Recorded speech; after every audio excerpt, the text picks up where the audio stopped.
രീതിയിലേക്ക് അതിനെ കൺവേർട്ട് ചെയ്യുകയാണെന്നുണ്ടെങ്കിൽ ഈ 5 പേരുണ്ടെന്നുണ്ടെങ്കിൽ 5 പേരുടെ കയ്യിലും ഇതിന്റെ ഡാറ്റാസ് ഉണ്ടാവും. ഈ ഒരു സംഭവം ഈ വരുന്ന എമൗണ്ടുകൾ അല്ലെങ്കിൽ നമ്മൾ വാങ്ങുന്ന ലിസ്റ്റുകൾ അല്ലെങ്കിൽ അതിന്റെ ആ ഒരു എമൗണ്ടുകൾ ഈ 5 പേരും ഒരേപോലെ സൂക്ഷിച്ചു വെക്കുന്ന രീതിയിലേക്ക് മാറിക്കഴിഞ്ഞാൽ ഒരാൾ എന്തെങ്കിലും തെറ്റ് എഴുതി കഴിഞ്ഞാൽ 4 പേരുടെയും ഡയറി ചെക്ക് ചെയ്താൽ മതി. അപ്പൊ അതിലുണ്ടെങ്കിൽ അത് ഭൂരിഭാഗം ഉണ്ടെന്നുണ്ടെങ്കിൽ മാത്രമേ 2ൽ കൂടുതൽ അല്ലെ 3 പേരുടെ ഡയറിയിൽ ഉണ്ടെന്നുണ്ടെങ്കിൽ മാത്രമേ അത് അഗ്രി ചെയ്യേണ്ട കാര്യമുള്ളൂ. അപ്പം അതുപോലെയാണ് ബ്ലോക്ക് ചെയിൻ എന്ന് പറയുന്നത്. ഒരൊറ്റ സെർവറുകളിലല്ല, ഒരുപാട് സെർവറുകളിൽ നമ്മളെ ഡാറ്റ സേവ് ചെയ്യുന്ന രീതിയാണ് ആ ഒരു ലെഡ്ജറിനെയാണ് നമ്മൾ ബ്ലോക്ക് ചെയിൻ എന്ന് പറയുന്നത്. അപ്പൊ നമ്മുടെ ബിസിനസ് റൺ ചെയ്യുന്നത് ബ്ലോക്ക് ചെയിൻ മെത്തേഡിലാണ്.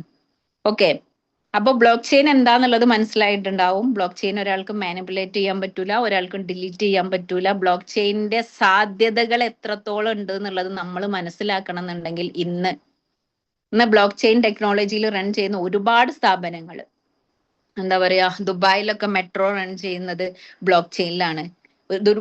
ദുബായിലൊക്കെ ഒരുപാട് കമ്പനികൾ ബ്ലോക്ക് ചെയിനിലേക്ക് മാറി. പോലീസ് സ്റ്റേഷനിലെ FIRകൾ ബ്ലോക്ക് ചെയിനിലേക്ക് മാറിയിട്ടുണ്ട്. ഇനി വില്ലേജ് ഓഫീസിലെ രേഖകൾ ബ്ലോക്ക് ചെയിനിലേക്ക് മാറാൻ പോകുന്നു. അപ്പം അതിന്റെ ഒരു സേഫ് എത്രത്തോളം ഉണ്ട് എന്നുള്ളത് മനസ്സിലാക്കിയോണ്ട് ഗവൺമെന്റ് പോലും അത് അക്സെപ്റ്റ് ചെയ്തു തുടങ്ങിയത്. ബ്ലോക്ക് ചെയിൻ അക്കാഡമി എന്ന് പറഞ്ഞിട്ട് നമുക്ക് അതിനുള്ള കോഴ്സുകൾ വരെ പഠിക്കാൻ വേണ്ടിയിട്ട് ഗവൺമെന്റ് സൗകര്യം ചെയ്തിട്ടുണ്ട്. അപ്പം അത് ഞാൻ നേരത്തെ പറഞ്ഞു ഇതൊരു വരാൻ പോകുന്ന കാലഘട്ടത്തിന്റെ ബിസിനസ് ആണെന്നുള്ളത്. ഇപ്പൊ മനസ്സിലായിട്ടുണ്ടാവും. ഇതുവരെ നമ്മൾ കേൾക്കാത്ത ഇനി വരാൻ പോകുന്ന നമ്മളെ മലയാളികളുടെ ഒരു സ്വഭാവം അല്ലെ, എന്ത് വന്നു കഴിയുമ്പോഴും അതിനെ ആദ്യം എതിർക്കുക എന്നുള്ളത് അല്ലേ. ഇന്റർനെറ്റ് വന്ന സമയത്ത് നമ്മൾ ഒരുപാട് സമരം ഉണ്ടാക്കിയിട്ടുണ്ട്. ഇപ്പൊ ഈ എന്താ പറയാ ഹൈവേ വരുന്ന മുനീറിന്റെ ആ ഒരു സമയത്ത് ഹൈവേ കൊണ്ടുവന്നിട്ടുണ്ടായിരുന്നു. അന്ന് നമ്മള് ഒരുപാട് എതിർത്തത് കൊണ്ടാണ് അന്ന് വരാതിരുന്നത്. ഇപ്പൊ മനുഷ്യന്മാര് മാറി, ചിന്തകൾ മാറി, സൗകര്യങ്ങൾ വേണമെന്ന് അവർക്ക് ബോധ്യപ്പെട്ടത് കൊണ്ട് ഇപ്പൊ അവര് ഇതിനെ അക്സെപ്റ്റ് ചെയ്തു.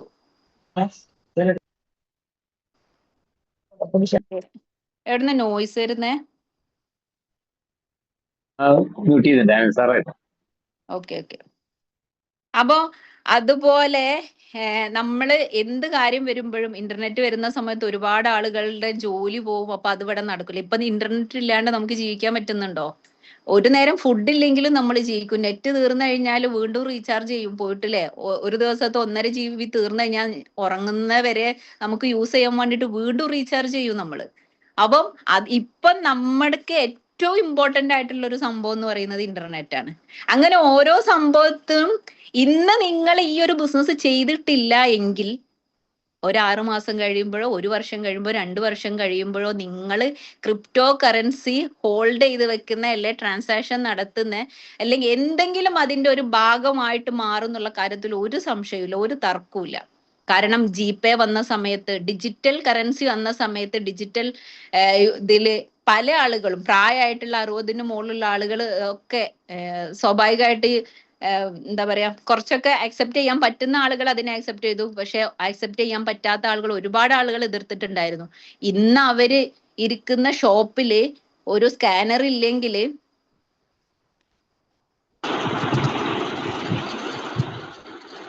ഓക്കെ രാജേട്ടാ ഒന്ന് നോക്കുവോ? രാജേട്ടാ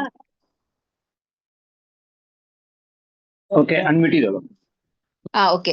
ഇന്ന് നമുക്ക് സ്കാനർ ഇല്ലെങ്കിൽ ആ ഷോപ്പിൽ കച്ചവടം നടക്കാത്ത അവസ്ഥയിലേക്ക് എത്തിയിട്ടുണ്ട് അല്ലേ. ഒരു ജീപ്പ് ഇന്ന് ആരും കയ്യിൽ ക്യാഷും കൊണ്ട് നടക്കുന്നില്ല. ഇപ്പൊ എല്ലാരും ഡിജിറ്റൽ മണിയിലേക്ക് മാറി.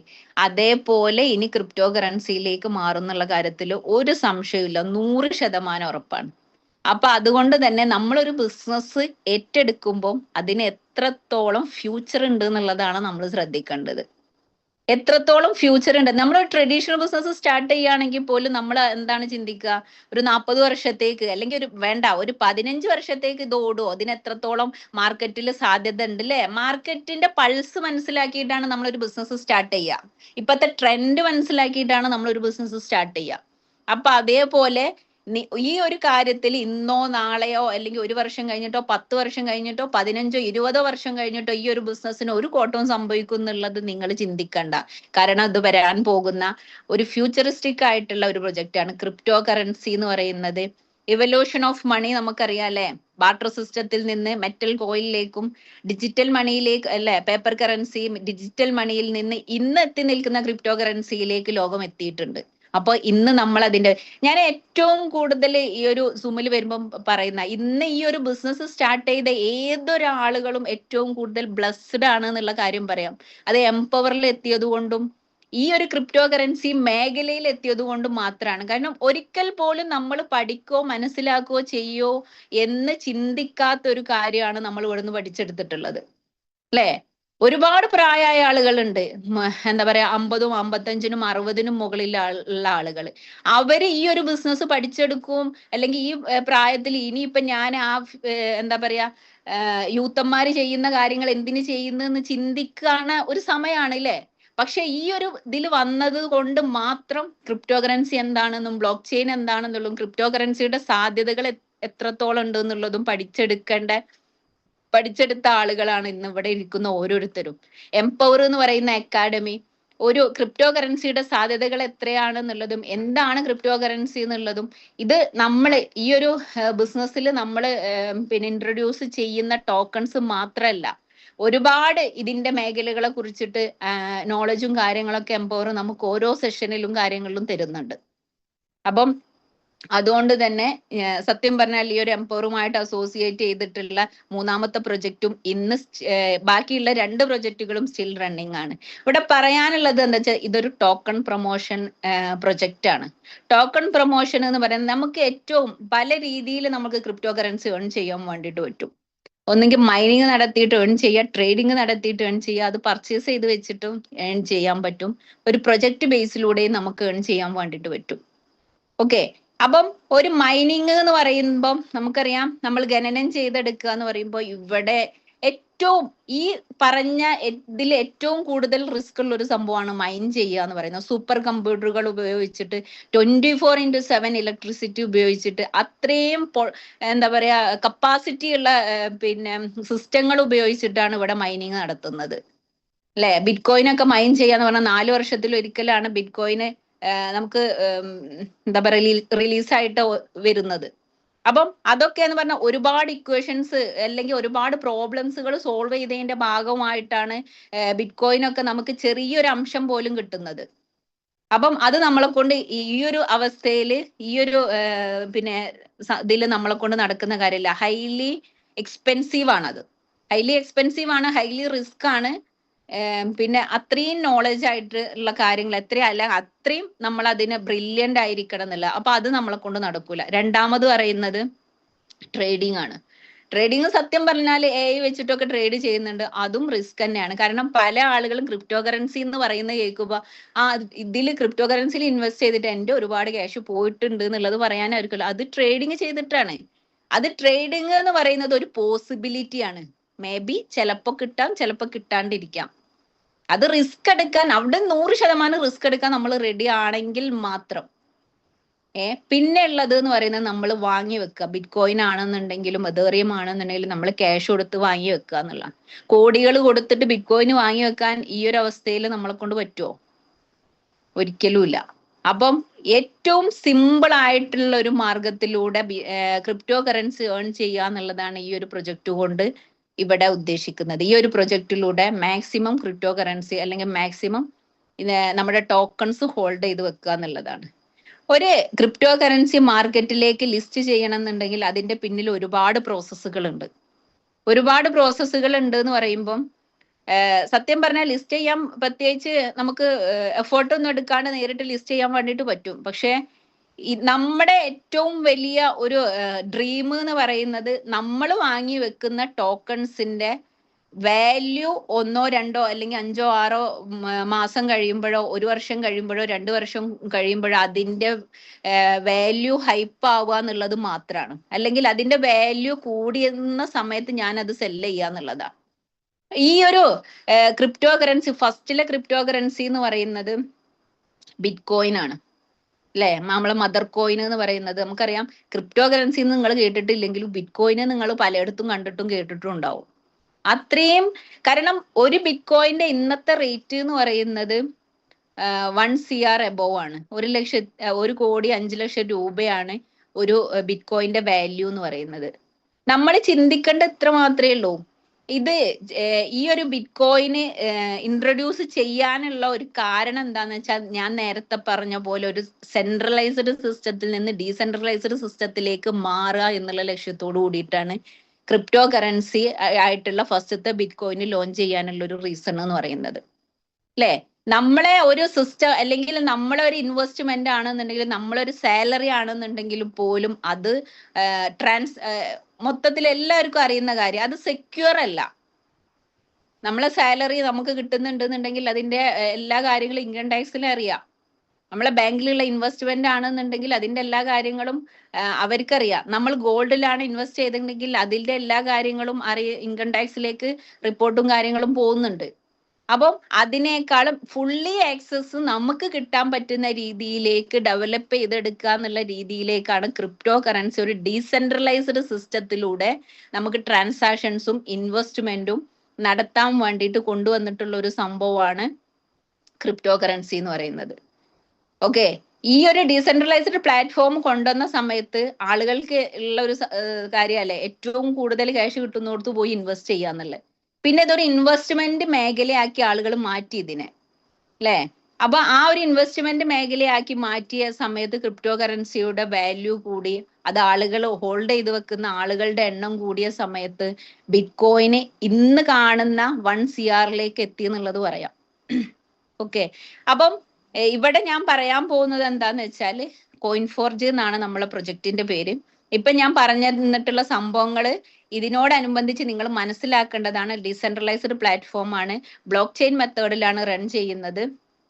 പിന്നെ എന്താ പറയാ, ഇവിടെ ക്രിപ്റ്റോ കറൻസിയുടെ ആ ഒരു എന്തുകൊണ്ടാണ് ക്രിപ്റ്റോ കറൻസി നമ്മൾ ഇപ്പോ യൂസ് ചെയ്യുന്നത് അല്ലെ ഇപ്പോ ഇതാക്കുന്നത് എന്നുള്ള രീതിയിൽ ഈ ഒരു 3 സംഭവങ്ങൾ നിങ്ങൾക്ക് മനസ്സിലായിട്ടുണ്ടാവും എന്ന് വിചാരിക്കുന്നു. ഓക്കെ, ഇത് 3 സംഭവം മനസ്സിലാക്കി നമ്മുടെ ബിസിനസ്സിലേക്ക് കിടക്കാം. നമ്മുടെ ബിസിനസ് കോയിൻഫോർജ് എന്നാണ് ബിസിനസിന്റെ പേര്. ബിസിനസ് എന്ന് പറയാൻ പറ്റില്ല, ഇതൊരു പ്രൊജക്ട് ബേസ് ചെയ്തിട്ട് മാക്സിമം ടോക്കൺസ്, നേരത്തെ ക്രിപ്റ്റോ കറൻസി ലിസ്റ്റിംഗിലേക്ക് പോകാൻ പറ്റുന്ന എയർ ഡ്രോപ്സുകളിൽ മൈനിങ്ങും എയർ ഡ്രോപ്സുകളും ഒക്കെ കഴിഞ്ഞ് ലിസ്റ്റിംഗിലേക്ക് പോകാൻ പറ്റുന്ന ടോക്കൺസ് ആണ് നമ്മൾ ഇവിടെ ഹോൾഡ് ചെയ്ത് വെക്കുന്നത്. ഇപ്പൊ ഞാൻ പറഞ്ഞു, എംപവർ എന്ന് പറയുന്ന കമ്മ്യൂണിറ്റിയുടെ കൂടെ അസോസിയേറ്റ് ചെയ്തിട്ടാണ് നമ്മൾ ഈ ഒരു പ്രൊജക്ട് ചെയ്യുന്നത്. നേരത്തെ ഉണ്ടായിരുന്ന 2 പ്രൊജക്ടുകളിലുള്ള കോയിനുകളും ഇന്ന് സ്റ്റിൽ മാർക്കറ്റിൽ റണ്ണിങ് ആണ്. പിന്നെ മൂന്നാമതൊരു പ്രൊജക്ട് എന്തിനു ചെയ്യണം എന്ന് ചോദിച്ചു കഴിഞ്ഞാല് ഈ 2 കോയിനുകളും ഇന്ന് നമ്മൾ ക്യാഷ് കൊടുത്ത് വാങ്ങിക്കേണ്ട ഇതിലേക്ക് മാറിയിട്ടുണ്ട്. അതിന്റെ ആ ഒരു ഇത് മാറിയിട്ട് നമുക്ക് മാക്സിമം ടോക്കൺസ് ഏൺ ചെയ്യാൻ പറ്റുന്ന ഒരു പ്രൊജക്ട് എന്നുള്ള രീതിയിലാണ് മൂന്നാമതൊരു പ്രൊജക്ട് ഇതിലോട് കൂടെ ആഡ് ഓൺ ചെയ്തിട്ട് പോകുന്നത്. ആദ്യം നമ്മൾ ഈ ഒരു പ്രൊജക്ടിന്റെ ഭാഗമായിട്ട് കളക്ട് ചെയ്തിട്ടുണ്ടായിരുന്ന എതേറിയം 8000 രൂപക്ക് സ്റ്റാർട്ട് ചെയ്തിട്ടുണ്ടായിരുന്ന എതേറിയം ഇന്ന് 3.5 ലക്ഷത്തിലും 24 പൈസക്ക് സ്റ്റാർട്ട് ചെയ്തിട്ടുണ്ടായിരുന്ന CS ഇന്ന് $4 എത്തിയിട്ടുണ്ടെന്നുണ്ടെങ്കിൽ, ഇപ്പോ നമ്മൾ ഈ ഒരു ടോക്കൺസ് ആയിട്ട് ഫ്രീ ആയിട്ട് കൊടുത്തിട്ടുണ്ടായിരുന്ന കോയിൻഫോർജിന്റെ ടോക്കൺ നാളെ എവിടെ എത്തും എന്നുള്ളത് നമുക്ക് എക്സ്പെക്ട് ചെയ്യാൻ വേണ്ടിയിട്ട് പറ്റൂല. കാരണം എംപവർ ഏറ്റെടുത്തിട്ടുള്ള എല്ലാ പ്രൊജക്റ്റുകളും ഇന്ന് നല്ല രീതിയിലേക്ക് ആ ഒരു ടോക്കൺസുകൾ അല്ലെങ്കിൽ ആ ഒരു ക്രിപ്റ്റോ കറൻസികൾ ഹൈപ്പായിട്ട് പോയിട്ടുണ്ട്. ഓക്കെ, അപ്പോൾ പറയാൻ വരുന്നത് ഇത്ര മാത്രമല്ല. ഡീസെൻട്രലൈസ്ഡ് സിസ്റ്റത്തിലൂടെ ബ്ലോക്ക് ചെയിൻ മെത്തേഡിലൂടെ നമ്മൾ ഈ ഒരു കോയിൻഫോർജ് എന്ന് പറയുന്ന പ്രൊജക്ട് റൺ ചെയ്യുന്നത്. ഇവിടെ നമ്മൾ ഇപ്പം ബിസിനസ് എന്താണ്, ക്രിപ്റ്റോ കറൻസി എന്താണ്, നമ്മൾ ചെയ്യുന്ന മേഖല എന്താണെന്നുള്ളത് എല്ലാവർക്കും മനസ്സിലായിട്ടുണ്ടാവുമെന്ന് വിചാരിക്കുന്നു. ഇനി അടുത്തത് ഇത് എങ്ങനെ ചെയ്യണം എന്നുള്ളതാ അല്ലെ. ഇത് എങ്ങനെ ചെയ്യണം, ഇത് ചെയ്തു കഴിഞ്ഞാൽ എന്തൊക്കെ രീതിയിൽ നമുക്ക് ഏർണിങ്സ് ഉണ്ടാക്കി എടുക്കാൻ വേണ്ടിയിട്ട് പറ്റും, ഈ 2 കാര്യങ്ങളല്ലേ ഇനി അറിയേണ്ടത്. അപ്പൊ ഇനി അതാണ് പറയാൻ പോകുന്നത്. ഇത് എങ്ങനെ ചെയ്യണം എന്ന് ചോദിച്ചാൽ, നമ്മളിവിടെ 6 സ്മാർട്ട് കോൺട്രാക്റ്റുകളാണുള്ളത്. 6 സ്മാർട്ട് കോൺട്രാക്റ്റുകൾക്കും 6 വാല്യൂ ആണുള്ളത്. ഫസ്റ്റത്തെ സ്മാർട്ട് കോൺട്രാക്ട് $50 സ്റ്റാർട്ട് ചെയ്തിട്ട് അവസാനത്തെ സ്മാർട്ട് കോൺട്രാക്ട് ഒരുമിച്ച് 1, 2, 3, 4, 5, 6 ഒരുമിച്ച് വാങ്ങുകയാണെന്നുണ്ടെങ്കിൽ നമ്മൾ $1050 കൊടുത്തിട്ട് 6 സ്മാർട്ട് കോൺട്രാക്റ്റുകൾ പർച്ചേസ് ചെയ്യാൻ വേണ്ടിയിട്ട് നമുക്ക് പറ്റും. പക്ഷേ $50 സ്റ്റാർട്ട് ചെയ്യാം, $1050 സ്റ്റാർട്ട് ചെയ്യാം, $300 സ്റ്റാർട്ട് ചെയ്യാം. നമ്മളെ ഫിനാൻഷ്യൽ കപ്പാസിറ്റിക്ക് അനുസരിച്ച് എത്രയാണോ അത് നമുക്ക് ഇവിടുന്ന് സ്റ്റാർട്ട് ചെയ്യാൻ വേണ്ടിയിട്ട് പറ്റും. പക്ഷേ നമ്മൾ കൂടുതൽ കൊടുത്താൽ എന്താ ബെനിഫിറ്റ് എന്ന് വെച്ചാൽ, നമ്മൾ 1 ലക്ഷം കൊടുത്തിട്ടാണ് ഒരു സൂപ്പർ മാർക്കറ്റ് അല്ലെങ്കിൽ ഒരു ഷോപ്പോ തുടങ്ങിയതെങ്കിൽ 1 ലക്ഷത്തിന്റെ സാധനം അവിടെ സെല് ചെയ്യാൻ ഉണ്ടാവുള്ളൂ. അല്ലെ? 10 ലക്ഷം കൊടുത്തിട്ടാണ് ഒരു സൂപ്പർ മാർക്കറ്റ് ഓപ്പൺ ചെയ്തതെങ്കിൽ 10 ലക്ഷത്തിന്റെ സാധനം നമുക്ക് അവിടെ സെല് ചെയ്യാനുണ്ടാവും. അത്രേ ഉള്ളൂ വ്യത്യാസം. അപ്പം മാക്സിമം നമ്മൾ വലിയ എമൗണ്ട് എടുത്തിട്ട്, അല്ലെങ്കിൽ ഇവിടെ 95,000 അപ്പുറത്തേക്ക് ഒരു എമൗണ്ട് ഇല്ല കേട്ടോ. $1,050 അപ്പുറത്തേക്ക് ഒരു എമൗണ്ട് ഇല്ല. മാക്സിമം നമുക്ക് $1,050 സ്റ്റാർട്ടിംഗ് കോസ്റ്റ് വരുന്നത്. ഈ $1,050 സ്റ്റാർട്ടിംഗ് കോസ്റ്റ് കൊടുത്തിട്ട് നമ്മൾ സ്റ്റാർട്ട് ചെയ്താൽ നമുക്ക് കിട്ടുന്ന ബെനിഫിറ്റുകൾ എന്തൊക്കെയാണെന്നുള്ളത് പറയാം. ഇവിടെ ഒരു ടോക്കൺ പ്രൊമോഷൻ ആണ്. മാക്സിമം നമ്മൾ ആളുകളിലേക്ക് റഫറൽ പ്രോഗ്രാമിലൂടെ ഈ ഒരു ബിസിനസ്സിനെ പരിചയപ്പെടുത്തി കൊടുക്കുക എന്നുള്ളതാണ് ഇവിടെ ചെയ്യാനുള്ളത്. അതുകൊണ്ട് നമുക്ക് കിട്ടുന്ന ബെനിഫിറ്റുകൾ എന്തൊക്കെയാണ്? ഞാൻ $1,050 സ്റ്റാർട്ട് ചെയ്ത് കഴിഞ്ഞാൽ 1,050 ടോക്കൺസ് എനിക്ക് കിട്ടും. ഞാൻ നേരത്തെ പറഞ്ഞ ക്രിപ്റ്റോ കറൻസി ആവാൻ പോകുന്ന അല്ലെങ്കിൽ ലിസ്റ്റിംഗിലേക്ക് പോകുന്ന അതിനൊരു ടൈം പീരീഡ് വെച്ചിട്ടുണ്ട് കേട്ടോ. ഇതെന്താ പെട്ടെന്ന് ലിസ്റ്റ് ചെയ്യാത്തതെന്നുള്ള തോന്നലുണ്ടെന്നുണ്ടെങ്കിൽ പല ആളുകളെടുത്തും പറയും ഇത് ലിസ്റ്റ് ചെയ്ത കോയിൻ അല്ലല്ലോ എന്ന്. ലിസ്റ്റ് ചെയ്ത കോയിനുകൾ പലതും വാങ്ങി വെച്ചിട്ട് $1 $2 വാങ്ങി വെച്ചിട്ട് പിന്നെ 0.00 ആയിട്ടുള്ള കോയിനുകൾ വരെ ഇന്ന് നമ്മുടെ മാർക്കറ്റിലുണ്ട്. അപ്പൊ നമ്മൾ അതിന് ആ ഒരു കോയിന്റെ വാല്യൂ ഹൈപ്പ് ആവാൻ വേണ്ടിയിട്ട് മാക്സിമം ഇവിടെ കമ്മ്യൂണിറ്റിനെ ക്രിയേറ്റ് ചെയ്യുന്നതിന്റെ ഭാഗമായിട്ടാണ് അത് ഓരോ സ്റ്റെപ്പ് ബൈ സ്റ്റെപ്പ് ആയിട്ട് നമ്മൾ അതിനെ ഡിവൈഡ് ചെയ്തിട്ടുള്ളത്. അതിന്റെ ആ പ്രോസസ്സിനെ ഡിവൈഡ് ചെയ്തിട്ടുള്ളത്. ഇപ്പൊ നമ്മൾ പ്രീ ലോഞ്ചിങ് പീരീഡിലാണ്. 6 മാസമാണ് ബിസിനസ് സ്റ്റാർട്ട് ചെയ്തിട്ടായിട്ടുള്ളത്. അപ്പോ ബിറ്റ് കോയിന് 2010 നമ്മളെ കൊണ്ട് വാങ്ങാൻ പറ്റിയില്ല അല്ലെ? 60 വയസ്സായിരുന്ന സമയത്ത് നമ്മളെ കൊണ്ട് വാങ്ങാൻ പറ്റിയില്ല. കാരണം ആരെങ്കിലും പറഞ്ഞു കഴിഞ്ഞാൽ പറയാം എനിക്ക് വേറെ പണിയൊന്നുമില്ലേ, അതൊക്കെ വെറുതെ പറയുന്ന, അതൊക്കെ തട്ടിപ്പാണെന്ന് പറഞ്ഞ് നമ്മളെ മാറ്റി നിർത്തിയ ആളുകളോട് നമുക്ക് ചോദിക്കാൻ പറ്റുമോ? അന്ന് നീ പറഞ്ഞുകൊണ്ടല്ലേ ഞാൻ വാങ്ങാണ്ടിരുന്നത്, $1 കോടി എനിക്ക് താ, ഇന്ന് ഞാൻ വാങ്ങിച്ചിട്ടുണ്ടെങ്കിൽ ഞാൻ $1 കോടി അസറ്റ് ഉള്ള ആളായിരുന്നു, ഇപ്പൊ നിന്നെ കൊണ്ട് പറ്റുമോ എനിക്ക് തരാൻ? ഒരിക്കലും ഇല്ല. ആ പറയുന്ന ആളെ കൊണ്ട് നമുക്ക് ആ $1 കോടി തരാൻ വേണ്ടിട്ട് പറ്റൂല. അപ്പം നമ്മൾ കേൾക്കേണ്ടതും അറിയേണ്ടതും ഇതിനെപ്പറ്റി പഠിച്ച ആളുകളോ ഇതിനെപ്പറ്റി മനസ്സിലാക്കിയ ആളുകളോ ഇതിനെക്കുറിച്ച് പഠിക്കാനോ ശ്രമിക്കുകയാണ് വേണ്ടത്.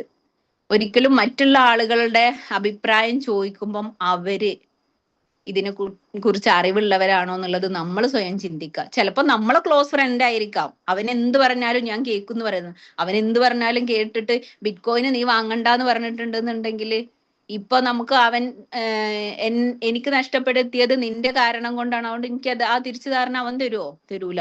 അപ്പം നിങ്ങൾ പഠിക്കുക, മനസ്സിലാക്കുക. ഇവിടെ എന്ന് പറയുന്നത് ഇപ്പൊ നിങ്ങൾ വാങ്ങി വെക്കേണ്ടത് മാക്സിമം കോയിന് കളക്ട് ചെയ്യുക എന്നുള്ളതാണ്. പക്ഷെ വെറുതെ നിങ്ങൾ ക്യാഷ് കൊടുത്തിട്ട് $1,050 കൊടുത്തിട്ട് കോയിന് കളക്ട് ചെയ്ത് വെച്ച് അതിന് വാല്യൂ കൂടുമ്പം സെല് ചെയ്യാം. പക്ഷെ ഡെവലപ്പർ ഇവിടെ നമുക്കൊരു ഇത് തന്നിട്ടുണ്ട്. മാക്സിമം ഇവിടുന്ന് ഏർണിങ്സ് ഉണ്ടാക്കാൻ പറ്റുന്ന ഒരു സിസ്റ്റം ഇവിടെ ക്രിയേറ്റ് ചെയ്തിട്ടുണ്ട്. അല്ലെങ്കിൽ ഇവിടുത്തെ ഒരു റവന്യൂ മോഡൽ എന്ന് പറയുന്നത് മാക്സിമം ഇത് റെഫർ ചെയ്യുന്ന ആളുകൾക്ക് മാക്സിമം ഇവിടുന്ന് ബെനിഫിറ്റ് എടുക്കാൻ പറ്റുക എന്നുള്ളത് തന്നെയാണ്.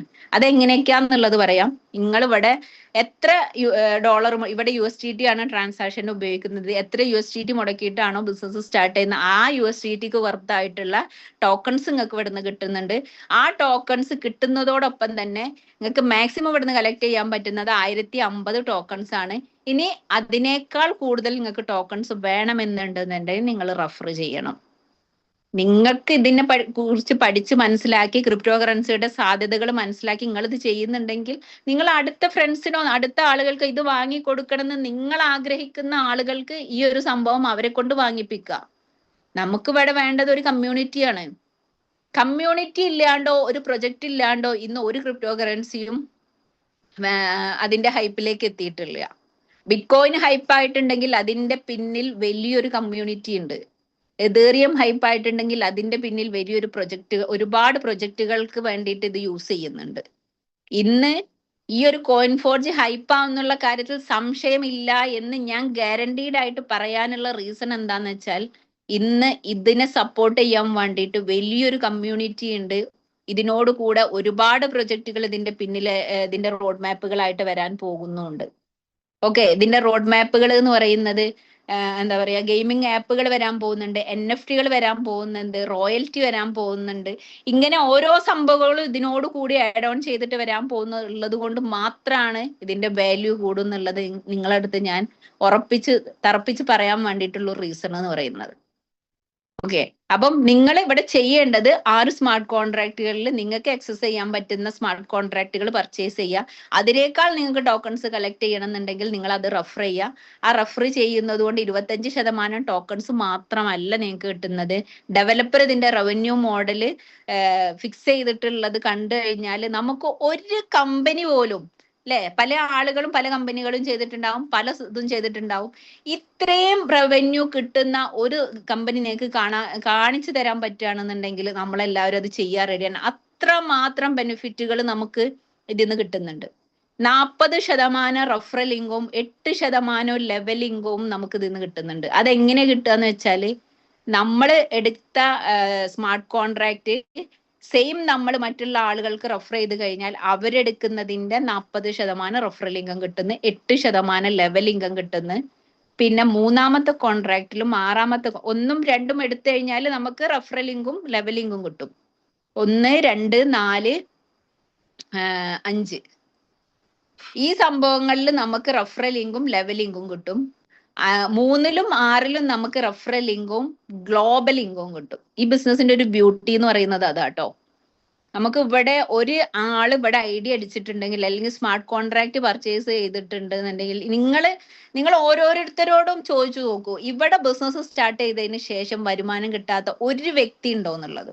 ഇന്ന് സ്റ്റാർട്ട് ചെയ്തോലും ഉണ്ടാവും കേട്ടോ. അവരല്ലാതെ ഏതെങ്കിലും ഒരു വ്യക്തിക്ക് വരുമാനം കിട്ടാത്ത ഒരു സിറ്റുവേഷൻ ഇവിടെ ഉണ്ടായിട്ടുണ്ടോന്ന്. എല്ലാവർക്കും വർക്കിംഗ് ചെയ്യുന്ന ആളുകളായിക്കോട്ടെ വർക്ക് ചെയ്യാത്ത ആളുകളായിക്കോട്ടെ ആർക്കും ഇവിടെ നിന്ന് 1 രൂപ പോലും വരുമാനം കിട്ടാത്തൊരു സിറ്റുവേഷൻ ഇതുവരെ വന്നിട്ടില്ല.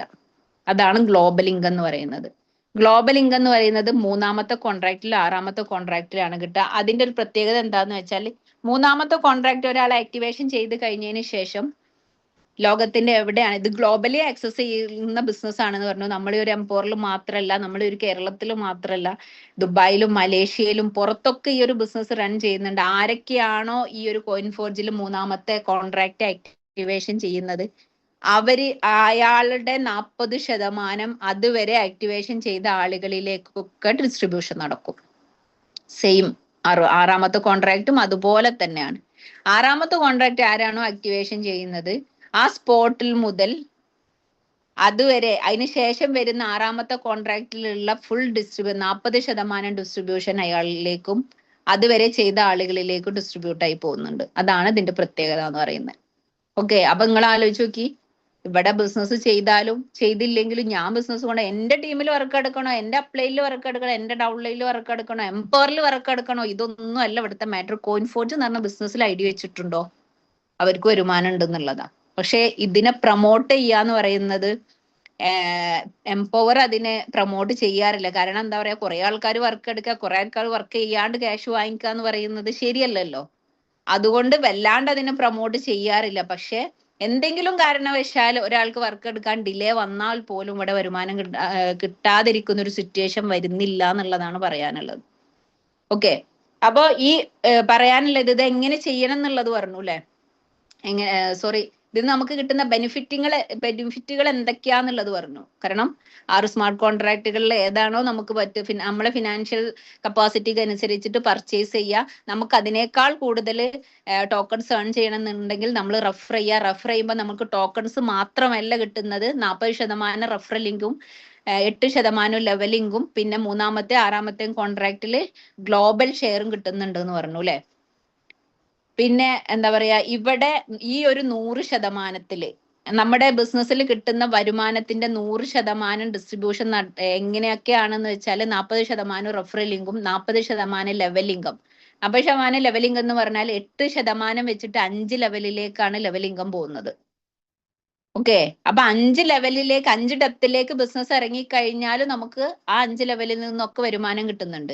ആ 5 ലെവൽ കംപ്ലീറ്റ് ആകുമ്പോൾ ഏകദേശം 1.5 കോടിയിലധികം വരുമാനം നമുക്ക് ലെവൽ ഇൻകം മാത്രമായിട്ട് കളക്ട് ചെയ്യാൻ വേണ്ടിയിട്ട് പറ്റുന്നുണ്ട്. വലിയ എമൗണ്ടുകൾ പറഞ്ഞിട്ട് നിങ്ങളെ എന്താ പറയാ പ്രലോഭിപ്പിച്ചിട്ട് കൊണ്ടുവരുന്ന ഒരു സിസ്റ്റം ആണെന്ന് ഒരിക്കലും ചിന്തിക്കരുത്. കാരണം അത്രമാത്രം വരുമാനം ഉണ്ടാക്കാൻ പറ്റുന്ന ഒരു സംഭവമാണ് ഇത് എന്നുള്ളത് നിങ്ങൾ മനസ്സിലാക്കുക. പക്ഷെ വേറൊന്നുണ്ട്, നമ്മൾ ടോക്കൺസ് കളക്ട് ചെയ്യാൻ ഇതൊക്കെ ചെയ്തതെങ്കിൽ ഇതിന്റെ ബൈ പ്രൊഡക്റ്റ് ആയിട്ടാണ് നമുക്ക് ലിക്വിഡ് മണി ആയിട്ട് USDT ആയിട്ട് കിട്ടുന്നത് ഈ ഒരു സംഭവം. അത് മനസ്സിലാക്കുക. അപ്പം മാക്സിമം നമ്മളെ ടോക്കൺസ് ഈ 1.5 കോടി വരുമാനം ഉണ്ടാക്കി കഴിഞ്ഞാലും നമ്മൾ എത്രയാണോ റെഫർ ചെയ്തിട്ടുള്ളത് അതിന്റെ ഒക്കെ 25% ഡയറക്റ്റ് റെഫറലിൽ നിന്ന് നമുക്ക് അവിടെ കിട്ടിയിട്ടുണ്ട്. അത് നമ്മുടെ അസറ്റാണ്. നാളെ അതിന് എത്ര വാല്യൂ ആവും, $10, $20, $100, $250 എത്ര ആവും എന്നുള്ളത് നമുക്ക് പ്രെഡിക്റ്റ് ചെയ്യാൻ വേണ്ടിട്ട് പറ്റൂല. ഓക്കെ, അപ്പം ഇവിടെ എങ്ങനെയാണ് അല്ലെങ്കിൽ ഈ ഒരു സംഭവം എങ്ങനെയാണ് ചെയ്യേണ്ടത് എന്നുള്ള കാര്യം പറഞ്ഞു. ഇവിടെ token pocket, MetaMask, trust wallet ഉള്ള പബ്ലിക് വാലറ്റുകൾ യൂസ് ചെയ്തിട്ടാണ് നമ്മൾ ഈ ഒരു ബിസിനസ് സ്റ്റാർട്ട് ചെയ്യുന്നത്. ഈ വാലറ്റുകൾ എന്ന് പറയാം, ഇപ്പൊ പൂട്ടിപ്പോയ പല കമ്പനികളും നമ്മൾ കേട്ടിട്ടുണ്ടാവില്ലേ, MTF, ടൈറ്റാൻ ക്യാപിറ്റൽ, ഇങ്ങനത്തെ പോലെ ഒരുപാട് കമ്പനികളുണ്ട്. അവരൊക്കെ എന്തുകൊണ്ട് പൂട്ടിപ്പോയി എന്ന് വെച്ചാൽ അവരൊക്കെ കമ്പനിയുടെ ഓൺ വാലറ്റ് ക്രിയേറ്റ് ചെയ്തിട്ട് അതിൽ പല ആളുകൾ എൻ്റെ അടുത്ത് പറഞ്ഞിട്ടുണ്ട്, ഇതൊക്കെ കാണാനല്ലേ പറ്റുള്ളൂ, ഇത് എടുക്കാൻ വേണ്ടിയിട്ട് പറ്റൂലല്ലോ എന്ന്. ഇത് കാണാൻ മാത്രല്ല, ഇത് എടുക്കാൻ വേണ്ടിയിട്ട് പറ്റും എന്നുള്ള 100. കാരണം നിങ്ങളെ ബിസിനസ് ഒരു ഇവിടെ ഇപ്പൊ ഇന്നലെയും മിനിയാന്നൊക്കെ ബിസിനസ് സ്റ്റാർട്ട് ചെയ്ത ആളുകളുണ്ട്. അവരൊരു ബിസിനസ് കൊണ്ടുവന്നിട്ടുണ്ടെങ്കിൽ അവർക്ക് എടുക്കാൻ പറ്റില്ല എന്നുള്ളത് നിങ്ങൾ അവരുടെ അടുത്ത് ചോദിച്ചു നോക്കിയാൽ മതി. ആ വിത്തിൻ സെക്കൻഡിൽ നമുക്ക് ട്രാൻസാക്ട് ചെയ്യാൻ വേണ്ടിയിട്ട്, അല്ലെങ്കിൽ ആ ഒരു ബിസിനസ് എപ്പോഴാണോ ക്ലോസ് ചെയ്യുന്നത്, അല്ലെങ്കിൽ ഓരോ കോൺട്രാക്റ്റ് ആക്ടിവേഷൻ ചെയ്യുമ്പോഴും ആ 40%, 8% അവരിലേക്ക് വരുമാനം വരുന്നുണ്ടോ എന്നുള്ളത് നിങ്ങൾ അവരുടെ അടുത്ത് ചിന്തിക്കുക. പല ആളുകളും ഒരു എന്താ പറയാ പാതി മൈൻഡ് സെറ്റിൽ ഈ ഒരു ബിസിനസ് സ്റ്റാർട്ട് ചെയ്തിട്ടുണ്ട്. ഒരു റെഫറൽ കൊണ്ടുവരുന്ന സമയത്താണ് അവർക്ക് ഇതിനെക്കുറിച്ച് കൂടുതൽ ട്രസ്റ്റ് ആവുന്നത്, കൂടുതൽ ബിലീഫ് വരുന്നത്.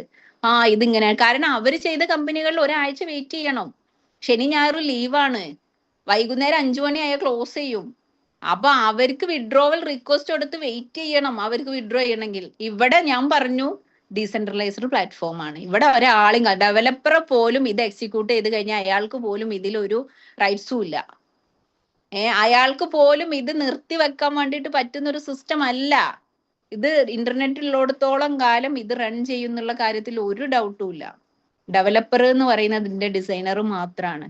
ഇത് എക്സിക്യൂട്ട് ചെയ്ത് കഴിഞ്ഞാൽ ഒരു എംപവർ എന്ന് പറയുന്ന ഇവിടുന്ന് നമുക്ക് എഡ്യൂക്കേഷനും കാര്യങ്ങളും കിട്ടിയിട്ടുണ്ടെന്നുണ്ടെങ്കിൽ നമ്മളൊക്കെ ഒറ്റയ്ക്ക് ഒരു വലിയ ഓർഗനൈസേഷനെ ഹാൻഡിൽ ചെയ്ത് കൊണ്ടുപോകാൻ വേണ്ടിയിട്ട് പറ്റുന്ന, ആരില്ലെങ്കിൽ പോലും നമുക്കിത് മുന്നോട്ട് കൊണ്ടുപോകാൻ പറ്റുന്ന ഒരു സിസ്റ്റമാണ്. വരാൻ പോകുന്ന തലമുറക്കും നമുക്കിത് കൈമാറാൻ പറ്റുന്ന ഒരു സിസ്റ്റമാണ്. ഓക്കെ, അപ്പം ഈ ഒരു വാലറ്റുകൾ ഉപയോഗിച്ചിട്ടാണ് നമ്മളിവിടെ ബിസിനസ് സ്റ്റാർട്ട് ചെയ്യുന്നത്. ഇത് കമ്പനിയുടെ ഓൺ വാലറ്റ് അല്ല, ഡെവലപ്പറുടെ ഓൺ വാലറ്റ് അല്ല, നമ്മൾ ഈ ഒരു പ്രൊജക്റ്റിനായിട്ട് ക്രിയേറ്റ് ചെയ്തിട്ടുള്ള വാലറ്റ് അല്ല. ഓൾറെഡി എല്ലാവരും യൂസ് ചെയ്യുന്ന എന്താ പറയാ ഹോൾഡ് ചെയ്ത് വെക്കാനും ട്രാൻസാക്ഷൻസ് നടത്താനും വേണ്ടിയിട്ട് യൂസ് ചെയ്യുന്ന വാലറ്റുകൾ തന്നെയാണ്. ഇപ്പൊ നമ്മളൊരാൾ അതൊക്കെ എന്ന് പറയുന്നത് കമ്പനിയുടെ ഓൺ വാലറ്റ് ക്രിയേറ്റ് ചെയ്ത് അവര് ഒരു ടാർഗറ്റ് എത്രയാണ്, ഇത്ര കോടി ആളുകളുടെ അടുത്ത് നിന്ന് പിരിക്കണം എന്ന് പറഞ്ഞിട്ട് അത് അവര് പിരിച്ചു കഴിഞ്ഞാൽ അവര് പിന്നെ അങ്ങോട്ട് വാനിഷ് ചെയ്ത് പോവുകയാണ്. ആ വാലറ്റിന്റെ ഒരു പൊടി പോലും ഇല്ല, നമുക്ക് കണ്ടുപിടിക്കാൻ വേണ്ടിയിട്ട് പറ്റുന്നില്ല. അപ്പം അതുപോലെയല്ല ഇത് 100% ഡീസെൻട്രലൈസ്ഡ് സിസ്റ്റത്തിലൂടെ റൺ ചെയ്യുന്ന പബ്ലിക് വാലറ്റുകൾ ഉപയോഗിച്ചിട്ടാണ് നമ്മളിവിടെ കാര്യങ്ങൾ ട്രാൻസാക്ഷൻസും കോൺട്രാക്റ്റുകൾ ആക്ടിവേഷനും ഒക്കെ നടത്തുന്നത്. ഓക്കെ, അപ്പം ഇത് ഫസ്റ്റ് ഞാൻ ഇതിന്റെ ടെക്നിക്കൽ ടേംസുകളും കാര്യങ്ങളും പരിചയപ്പെടുത്തി. Blockchain, cryptocurrency, decentralised, smart കോൺട്രാക്റ്റുകൾ, ഇതൊക്കെ പറഞ്ഞല്ലേ. സ്മാർട്ട് കോൺട്രാക്റ്റുകൾ എന്ന് പറയുമ്പോൾ ഇവിടെ മൂന്നാമതൊരു തേർഡ് പാർട്ടി ഇൻവോൾവ്മെന്റ് ഇല്ലാതെ രണ്ടാളുകൾ തമ്മിലുള്ള അല്ലെ, നമ്മൾ ഒരു ബ്രോക്കറോ അല്ലെങ്കിൽ ഒരു കോൺട്രാക്ട് സൈൻ ചെയ്യാനുള്ള അതിന്റെ ഇടയിൽ ഇടനിലക്കാരോ ഉണ്ടാവും. ഇവിടെ ഒരു തേർഡ് പാർട്ടി ഇൻവോൾവ്മെന്റ് ഇല്ലാത്ത സ്മാർട്ട് കോൺട്രാക്റ്റിന്റെ ബേസിലാണ് നമ്മൾ ഈ ഒരു ബിസിനസ് ചെയ്യുന്നത്. ഓക്കെ, അപ്പം ഈ ഒരു സംഭവങ്ങൾ മനസ്സിലായിട്ടുള്ളത്, ഇതിന്ന് കിട്ടുന്ന വരുമാനം മനസ്സിലായിട്ടുള്ളത്, എങ്ങനെ ചെയ്യണം എന്നുള്ളത് മനസ്സിലായിട്ടുണ്ടാവും. ഓക്കെ, അപ്പൊ ഇത്രയാണ്. ഇനി ഇതിന്റെ റോയൽറ്റിയും കാര്യങ്ങളൊക്കെ വരാൻ പോകുന്നത്. റോയൽറ്റിയിലേക്ക് ആക്സസ് ചെയ്യണം എന്നുണ്ടെങ്കിൽ നമുക്ക് 3 പ്രീമിയം കോൺട്രാക്റ്റുകളും കൂടെ ഇനി വരാൻ പോകുന്നുണ്ട്. ഈ 9 കോൺട്രാക്റ്റുകൾ ആക്ടിവേഷൻ ചെയ്താൽ നമുക്ക് റോയൽറ്റിയുടെ എലിജിബിലിറ്റി നമ്മൾ കംപ്ലീറ്റ് ചെയ്യും.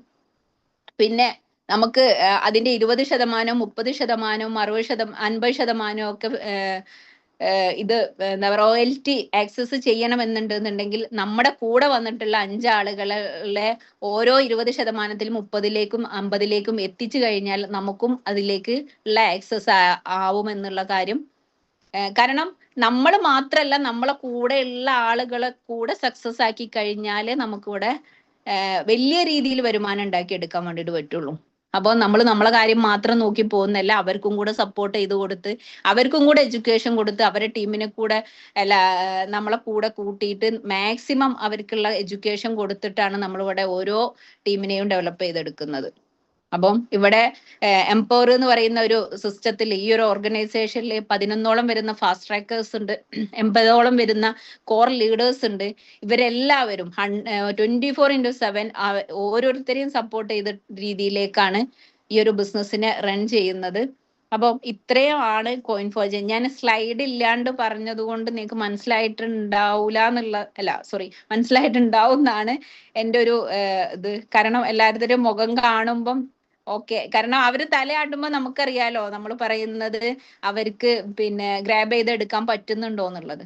അപ്പൊ ഇൻഷാല്ല എന്താണെന്നുണ്ടെങ്കിലും നല്ല രീതിയിൽ വരുമാനം ഉണ്ടാക്കിയെടുത്തിട്ടുള്ള ഓരോരുത്തരും നിങ്ങൾ ഈ ഒരു ബിസിനസ്സിലേക്ക് ഇൻവൈറ്റ് ചെയ്ത ആളുകളുമായിട്ട് നിങ്ങൾ ഈ ഒരു സൂം കഴിഞ്ഞതിന് ശേഷം ഒരു 10 മിനിറ്റ് ഇരുന്നിട്ട് ഇതിന് എന്തെങ്കിലും ഡൗട്ട് ഉണ്ടെന്നുണ്ടെങ്കിൽ അത് ക്ലിയർ ചെയ്തിട്ട് മാത്രം വേണം ഈ ഒരു ഇന്ന് കിടന്നുറങ്ങാൻ എന്ന് പറയുന്നത്. കാരണം ഇവിടെ അൺമ്യൂട്ട് ചെയ്തിട്ട് നിങ്ങളെ ഓരോരുത്തരെയും സംസാരിപ്പിക്കാൻ ഞങ്ങളെ കൊണ്ട് പറ്റാഞ്ഞിട്ടില്ല. നിങ്ങൾ എന്ത് നെഗറ്റീവ് ചോദിച്ചാലും എന്ത് ചോദ്യം ചോദിച്ചാലും അതിനുള്ള ആൻസർ ഞങ്ങൾക്ക് പറയാൻ പറ്റുന്നുള്ള 100% ഗ്യാരണ്ടി ഉണ്ട്, അല്ല 100% ഉറപ്പുണ്ട്. പിന്നെ എന്തുകൊണ്ട് ഇതിൽ അതിനുള്ള അവസരം തരുന്നില്ല എന്ന് വെച്ചാൽ ഇത് അങ്ങനെ ചോദിച്ചു കഴിഞ്ഞാൽ നമുക്ക് ഇന്നത്തെ സൂം അവസാനിപ്പിക്കാൻ വേണ്ടിയിട്ട് പറ്റൂല. ഓരോരുത്തരും പുതിയ പുതിയ ഒരുപാട് സംശയങ്ങൾ വരും, അതുകൊണ്ട് മാത്രമാണ്. അല്ലാണ്ട് ഇവിടെ നിങ്ങൾ നെഗറ്റീവ് ചോദിക്കുക എന്നുള്ളതാണ് ഞങ്ങൾ ഓരോ സൂമിലും പറയാറുള്ളത്. കാരണം ഇതിനെക്കുറിച്ച് ഇന്നേ വരെ ഒരു നെഗറ്റീവും ഒരാൾക്കും പറയാനോ ചോദിക്കാനോ പറ്റിയിട്ടില്ല. അപ്പം നിങ്ങളെ ആരാണ് ഈ സൂമിലേക്ക് ഇൻവൈറ്റ് ചെയ്തത് അവരുമായിട്ട് ഒരു 10 മിനിറ്റ് ഇരുന്നിട്ട് ഇതിന്റെ ക്ലാരിറ്റി വരുത്തുക. എന്നിട്ട് ഒരുമിച്ച് ഒരു ഫാമിലി ആയിട്ട് എംപവർ എന്ന് പറയുന്ന ഈ ഒരു ഓർഗനൈസേഷനിൽ നമുക്ക് ഒരുമിച്ച് എന്താ പറയാ നല്ല രീതിയിൽ ഏർണിങ്സ് ഉണ്ടാക്കിയെടുത്ത് നമ്മൾ എന്താണോ നമ്മൾ അനുഭവിക്കുന്ന ഇപ്പോഴത്തെ പ്രശ്നങ്ങൾ അതിനൊക്കെ 100% പരിഹാരം ആവും എന്നുള്ള കാര്യത്തിൽ ഒരു ഡൗട്ടും ഇല്ല. അപ്പം ഇത്രയും നേരം എൻ്റെ ഈ ഒരു പ്രസന്റേഷൻ കേട്ടിട്ട് ഇരുന്ന എല്ലാവർക്കും ഒരുപാട് നന്ദി. Thank you so much.